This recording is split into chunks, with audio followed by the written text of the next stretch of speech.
Welcome back to another episode of The Gift of the Gab, episode 57. I'm Ben, and well, you've just got me today, again, doing the podcast on my own today, so hopefully I hold it down. First thing on the agenda, Freedom Day is tomorrow, 19th July, Monday the 19th of July, 2021, so-called Freedom Day is tomorrow. Coronavirus will cease to exist, I hear. No, but seriously, I think that's the day where only England out of the UK is lifting the majority of COVID restrictions. However, there is still guidance in place to say social distance and wear your masks, but it's no longer the law from my understanding of tomorrow, which is kind of, I guess, shows the communication about tomorrow, because I'm not 100% sure what is for definite and what is. I just know that they've just been dubbing it Freedom Day, essentially, and that the majority of COVID restrictions will be lifted in England, but not in Scotland, Wales, or Northern Ireland, if I am correct. Don't take your news from me. Search it up, because I might be as clueless as you. As for me, well, I don't think I'll be really affected by tomorrow, although I do have some lovely time off work, but I don't think I'll be affected by tomorrow. It should be warm, the weather is saying, but I will still be using my mask, I think, in indoor spaces, and just being careful and being mindful of others. And I'll continue to use my hand sanitizer as I was before the pandemic, and just get on with life. And and then that will be it. But for some people, I know it's gonna be a big day. They think it's the day of freedom. I don't really know why it's dubbed Freedom Day, because I've seen a lot of people, the people who have the biggest plans, haven't been really following the rules anyway. So is it really Freedom Day for you, or are you just happy that now you don't have to worry about getting caught? But let us know your thoughts on Freedom Day, whether you are partaking in any special festivities tomorrow to mark Freedom Day, or the 19th of July, or whether you think it's a responsible idea for the government now that cases seem to be rising. I hear we're up to 50,000 a day in new cases, but also the vaccination rate in this country is fairly high, although I think it's been the rate at which people are getting vaccinated has been leveling off or slowing down, which is to be expected, as if you look at the amount of people vaccinated, eventually you hit a critical mass of people willing to come forward. However, we're double jabbed up. They're looking into booster jabs for the winter, and essentially Boris is saying, we let people free now so they can, enjoy. And then he's saying there will be more cases and there will be more deaths. However, you can't keep people inside for forever. I don't think we've been kept inside for forever, but in terms of the other restrictions, you can't hold them on for forever. And then if we have this big peak in the summer, then hopefully come winter, there won't be as many cases and there won't be as much pressure on the NHS, is what I'm hearing. However, what do I know? I'm just the guy behind the microphone.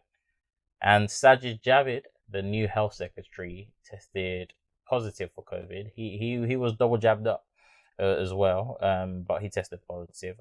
I'm double jabbed up now, but that's neither here nor there. He was double jabbed up, tested positive, and essentially Boris Johnson, the Prime Minister, and Rishi Sunak, he's the Chancellor of the Exchequer, they were contacted by NHS Test and Trace to say, yo, your body's tested positive, you were in contact with them, self-isolate.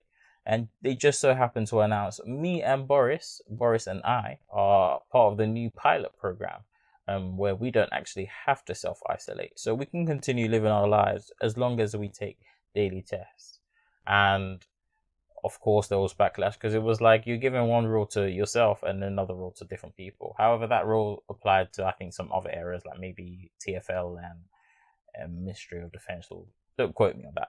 But it applied to more than them. But it looked very convenient that when their body tested positive and they were told to self-isolate, that suddenly they were part of this pilot program and didn't have to self-isolate. So in true government, UK government form, they've done a U-turn, as with many things during this pandemic, and said, actually, we are self-isolating. Well, I've seen from Rishi that he's saying he's self-isolating, pending on Boris, but I'm guessing he'll follow suit because they tend to follow their buddies in that party. So they're going to self-isolate now after receiving the backlash, because it would have been kind of silly to tell people go out tomorrow and, coronavirus restrictions are lifted. However, still listen to us on these important things when it doesn't seem like you're making the rules as you go along to benefit you.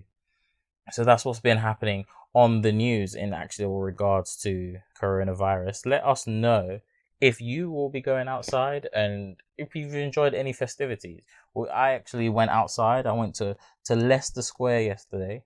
It was a bit busier than anticipated, but I was celebrating someone's birthday. I was masked up and I was following all the rules, I was social distancing where I could, but it was very busy. I guess in central London, COVID doesn't exist. But I was just trying to be as careful as I could and, just not make anyone else sick. Although I think I'd be fine, you just never know. So you just try your best to do your best. I've got feedback from the last episode about our little stories, and you seem to enjoy them. So this is going to be a shorter episode because it's just me. And I don't know how long you want to hear it. Listen to my own voice. So I'm going to give you one story from actually this year. And this is not a uni-related story, but hopefully you can learn from it. It's an interview story, and it's possibly my worst interview ever. So during the pandemic, I was looking for a new job. I've been having to work from home due to the pandemic, obviously, because my job allows me to be able to work from home. And there was uncertainty about returning to the office. And due to a variety of factors, and also I do like the social aspect of work, and I really miss that. But due to a variety of factors, I decided that working from home would probably be the best case scenario for me for this time anyway, for the foreseeable future for now. And I was like, all right, my current workplace is being a bit iffy about it, and they aren't giving real direct rules, and they're kind of lagging behind, whereas other companies have been more definitive. Either you're going in or you're not going in, or you've got a flexible hybrid model. So I was like, you know what?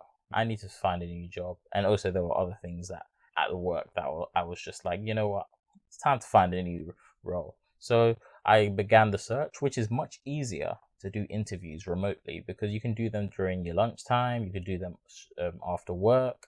You can do them before work. So you don't have to book time off work to go to interviews, which is perfect. So I did a bunch of interviews, got a bunch of interview practice, applied to a bunch of jobs that I didn't even want, just so I could get some practice and maybe even big up my own head. Who knows? So I did a bunch of those and I got offered a role and I was really excited about it. And I was like, oh, I can't wait to start. It's a different thing. And then I got offered another one and I was like, oh, this is even better. And I had an interview scheduled for another role, which I had totally forgot about. I'll just call this role C. Or company C. My interview scheduled for 5:30 whilst I'm still working. I have totally forgot about it because I've been offered 2 other roles and I'm not really thinking about the future employments. I thought I had no more interviews to go and I was like, perfect. Company C calls me and they're essentially like, oh, where are you? And this is the talent acquisition manager or the HR person calling me. And then I'm just like, I'm here. And then it immediately clicks in my head that I had an interview for 10 minutes ago, starting at 5:30. It's now 5:40. And instead of telling me the truth and being like, oh, totally slipped my mind, I decided to be like, I tried to call, but it wasn't going through. I was in the waiting room for Teams. If you're on Teams, you know about the waiting room. Sometimes it won't admit you until the person clicks accept. So out of sheer panic, made up a fib. Don't know why I did it. Not a liar, but it's what I did. And then I was like, oh crap, I'm not even in appropriate clothing. So like most of us do working from home, I went into my cupboard and I put on a sensible top and remained in on unsensible bottoms, and essentially sat in front of the computer, set myself up, put my iPad there, and then I called in for the interview. I call in for the interview, and the interviewer is like, "Oh yeah, I just spoke to the HR or talent acquisition person, and they said, oh, you were stuck in a waiting room."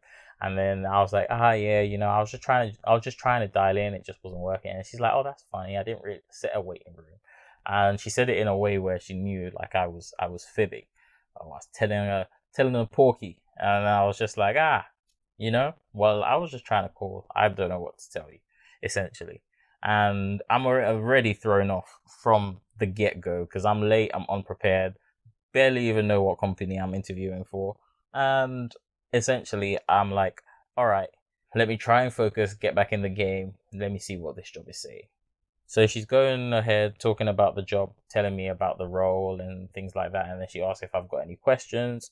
I ask a question, and basically my question was something she had just said like 5 seconds ago, and I hadn't realized because I wasn't really paying attention because I was throwing off my game. And she was like, "Oh, like she thought I wasn't listening." She gave off the impression that she thought I wasn't listening. She wasn't a very good interviewer, if I'm being honest. I wasn't a very good interviewee, but she didn't have a good poker face. At least let me know. Don't let me know that I don't have the job yet. But she was essentially like, I just said that, and I was like, the connection is bad. And I literally paused like that before I said it. And then I was like, or I was like, this is going terribly. Now she thinks I'm not listening to her. Plus, I've been late and I haven't been truthful. And I was like, let's just see how terrible this interview can get. So I decided to stay in it. I was like, this is going to make a good story one day. Because I knew I wasn't getting the job. She knew I wasn't getting the job. We both knew. I don't know why we didn't skip the pleasantries and just click end call, because that would have been easier on both of us and saved us both our time, because neither of us were interested at that point.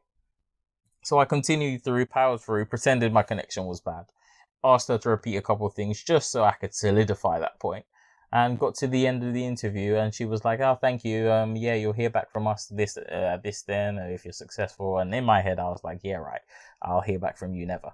And that's what happened. Usually the HR people will contact back and ask for feedback, how the interview went. Nope, didn't get a message back on LinkedIn, didn't get no phone call, no email, and didn't get anything from her. And I was like, I know I might have messed up during that interview, but common courtesy, let me know again after the interview that I've messed up, not during the interview, by your facial expressions. And essentially I was like, should I email these people back? Should I be that petty and be like, it's been a month or so and you still haven't got back to me? So I decided against that. I was like, you know what, let me just stay off their radar just in case one day in the future I happen to bump into them again, or I happen to want something from them. So I tried to not dig myself a deeper hole. And I, in fact, learned a lesson and a valuable experience is be prepared for your interviews. Write down what time it is and know what you're interviewing for. My first ever job role, I didn't know what I was interviewing for. This wasn't it.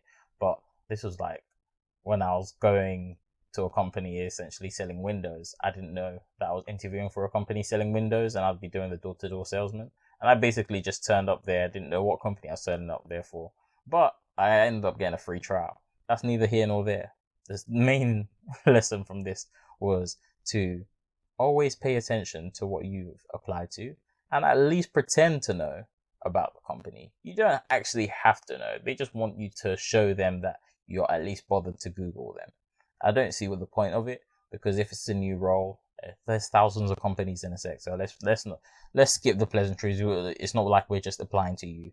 We've just Googled you, but for some reason they want you to pretend that you know a lot about the company. So just pretend that you know a lot about the company and make sure you have reminders on your phone and your calendar, and then you'll be fine for interviews. And also interview for jobs that you're not 100% sure you'll go for. It's good experience and you might end up liking the job, or you might end up going for it. So that's my advice. Don't be like me. Luckily, it worked out for me in the end because I got a new job, and hopefully it will work out for you too. Just pay attention and don't lie during your interviews. And that's been it. And that's been me, Benjamin, one half of the Gift of the Gap. You've been listening to us. You can find us everywhere on social media at BT Smalltalk. Tell a friend to tell a friend to tell a friend. and whatever else Tia says, something. You'll see us next time. Ciao.